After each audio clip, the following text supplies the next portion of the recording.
Alaf cerdas, yang bawas community Jen Oten, yang gak ada angin, gak ada hujan, tapi kejang-kejang. Tak sur kau skip. Masuk. أعوذ بالله من الشيطان الرجيم بسم الله الرحمن الرحيم. Kasihan gak ngerti apa yang disembah. Roy Sihar, komentarmu kayak gini semua. Terus kau suruh lagi aku bertobat. Dia tobat aku cinta. Kan gue giliranmu ya kan. Ngertilah aku siapa yang ku sembah, apa yang ku sembah. Lagi ada cerita-cerita dulu, karena udah pasti kerangka berpikir kita tentang apa yang kita sembah ini berbeda. Yang ku sembah itu Tuhan, yang ku sembah Tuhan juga ya kan. Ngerti gak apa itu Tuhan? Buka dulu kamus bahasa Indonesia itu. Tuhan itu apa? Tuhan itu sesuatu yang disembah oleh manusia ya kan, yang dipuja oleh manusia, tempat manusia untuk beribadah, itu dia. Coba lah buka kamus bahasa Indonesia itu. Dan itulah yang kami sembah Tuhan ya kan. Aku sebagai orang Islam, apa dalilnya? Ada di Al-Ikhlas, qul huwallahu ahad Allahu samad lam yalid wa lam yulad wa lam yakul lahu kufuwan ahad. Tuhan itu esa, satu, one, the only one, really one gitu loh, pure. Kemudian tempat kita meminta segalanya tidak beranak dan tidak diperanakkan. Ya, tidak ada yang setara dengannya, nggak ada yang bisa serupa dengannya. Begitu loh cinta. Itu Tuhan kami, itu Allah Subhanahu Wa Taala yang menciptakan langit dan bumi dan segala isinya. Ya, jadi Tuhanku itu tidak pernah mampir di rahim seorang perempuan. Jadi absurd kalau dibilang pernah mengalami proses. Jadi nggak sesuai dengan Al-Ikhlas jadinya kalau pernah mengalami proses dia, karena tidak pernah disetarakan dengan apapun. Itu dia Tuhan. Kalau mengenali secara wajah, secara wujud, itu bukan Tuhan namanya. Kalau bisa kita lihat, kalau bisa kita tahu gambarnya seperti apa, itu tuh bukan Tuhan. Itu konsep keimanan kami sebagai orang Islam ya. Sama halnya seperti oksigen ya. Bisa kau lihat oksigen, bukan berarti tidak bisa kita lihat, tidak ada kan. Itu oksigen ada tapi nggak bisa kita lihat, tapi kita bisa rasakan. Kalau nggak ada dia, mati kita ya kan. Masuk gak sih? Masuk. Itu Tuhanku ya, yang kusembah itu Tuhan Allah Subhanahu Wa Taala. Subhanahu Wa Taala itu artinya maha suci dan maha tinggi, maha dia on the top. Kalau udah on the top, nggak ada lagi di atasnya, nggak ada dia berjenjang-jenjang, nggak pernah dia berproses bermetamorfosa atau ya mengalami proses yang sama dengan makhluk ciptaan. Masuk kan? Thank you. Itu memahami Alkitab pakai logika sendiri, sementara untuk menafsir firman Tuhan harus memakai hikmat Allah. Itu sebabnya itu menolak dia. Bolehlah ketangkap sedikit ya, itu aku learn English. Menolak enggak lah, kan menolak. Pernah Yesus mengatakan seperti ini, kasihilah Tuhan Allahmu dengan segenap hatimu, dengan segenap jiwamu, dan segenap akal budimu. Itulah hukum yang pertama ya kan. Dan hukum yang serupa dengan itu yang kedua, kasihilah manusia atau sesama manusia seperti dirimu sendiri. Mana itu di Matius 22 ayat 37 kok nggak salah ya kan. Nah, sampai seterusnya. Apa itu? Kasihilah Tuhan Allahmu dengan akal budimu. Akal budi apa? Akal budi itu nalar wajar, nalar umum ya kan, logika, akal sehat, itu dia. Jadi Yesus mengatakan kita mengasihi Tuhan Allah harus dengan segenap akal sehat, akal budi, dengan logika, ya kan? Mengasihi artinya mengenali dulu kan? Tak kenal maka tak sayang, kenali baru kasih, ya kan? Itu cinta. Jadi aku bukan menolak dia, aku justru menerima, dan aku followersnya loh, sampai saat ini masih tetap followersnya. Masuk kan? Terus nanti ada klien yang bilang kayak gini, ih kenapa sih perempuan ini selalu pakai ayat-ayat Alkitab gitu kan? Bawakan ayat Alkitab. Karena aku pakai Alkitab karena itu kitab yang kalian imani, kalian yakini. Kalau kitab Al-Quran nggak kalian yakini ya kan. Kalau soal ada tidaknya di sana, ada banyak ajakan untuk menggunakan logika, akal sehat dalam mengasihi ataupun mengenali Tuhan Allah kita. Thank you. Memang berat karena pasti akan jauh, pastinya kamu akan jijik makan di rumah ortumu dan keluargamu, tidak akan ikut acara tradisi Batak, ya pasti menjauh. Riko chat, kayak pernah aja kita jumpa ya di rumah orang tuaku. Cinta, aku nggak jijik loh makan di rumah keluargaku, nggak. Yang aku jijik itu makanan yang kau puja-puja itu, ya. Makanan haram itu aku menjijik. Oke. Jadi waktu aku pulang kampung gitu contohnya ya kan, keluarga aku, abang kakakku makan itu, aku selalu aja nggak aku mintanya, kenapa dia jijik. Mereka makan ya monggo silakan kan, mereka suka gitu. Yang kedua, tidak akan ikut acara tradisi Batak. Sok tahu kau. Menikah paramanku, mainku, ataupun keluarga-keluarga yang lain, ada penguburan tulangku, orang tuaku, ya aku ikut, aku dapat jambar, aku dapat ulos, pokoknya kewajibanku yang harus kulakukan, kuberikan, hakku dikasih gitu loh. Jangan ketahuan lah. Cuma aku mau sharing ya pendapat pribadi aku ini yang kulihat, bahwa aku tuh kagum, aku tuh bangga menjadi orang Batak dan sangat menghargai adat budaya kita dilestarikan sampai saat ini. Tapi nggak bisa dipungkiri bahwa sudah banyak adat Batakon itu step-step yang dipangkas ya, yang disingkat, dipersingkat, dipadatkan gitu. Mengingat apa? Mengingat dan menimbang keuntungan dan kerugian ya.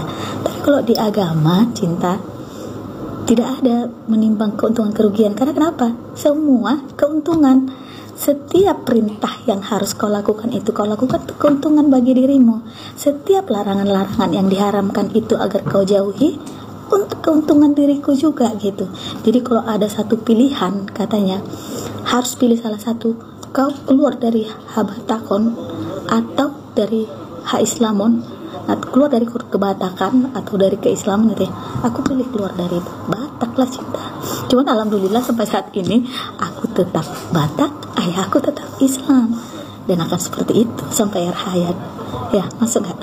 Masuk. Thank you. Kami orang baik, tidak peduli berhadapan dengan siapapun, kami tetap baik. Kami baik bukan supaya kalian bilang kami baik, tapi karena memang kami baik. Kami tidak berdoa supaya orang-orang yang tidak baik pada kami mendapatkan hal yang tidak baik.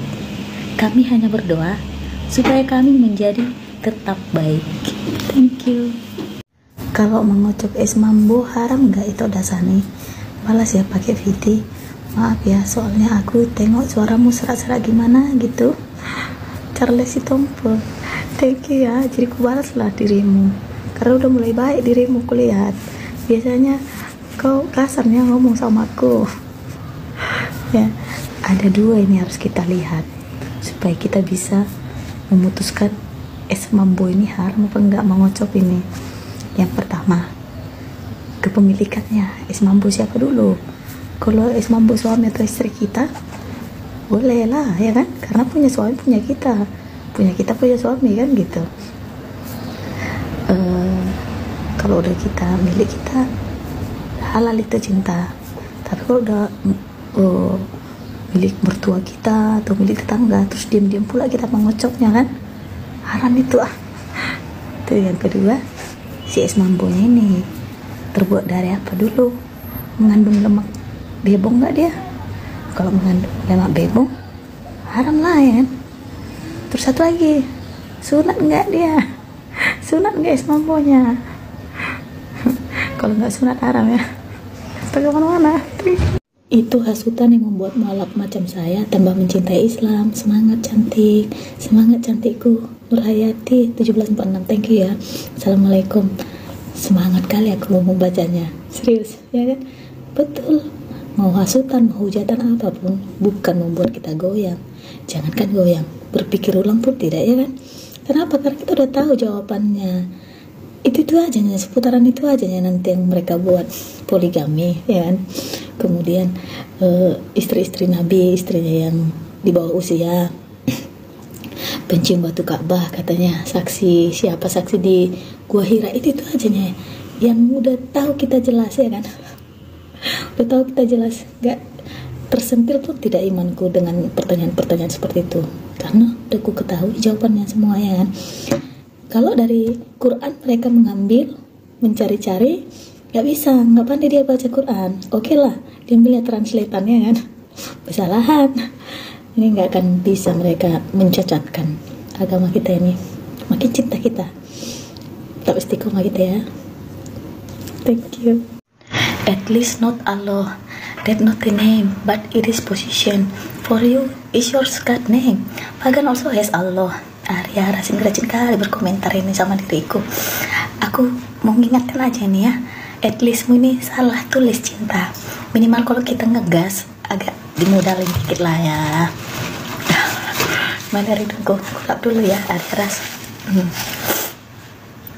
Jadi aku membahas kata Allah yang kau tulis di sini, yang seharusnya Allah, A-L-L-A-H, ya kan? Aku juga dulu berpikir, kenapa sih orang Islam membaca Allah ini yang tertulis seperti di Alkitab ada ya? Itu di Bibel bahasa Indonesia itu ada Allah, tapi nggak akan kau temukan itu di Bibel bahasa Inggris, bahasa Batak atau bahasa Karo. Itulah yang udah pernah aku baca ya kan? Itu kenapa pernah nggak kau berpikir seperti itu? Tahu?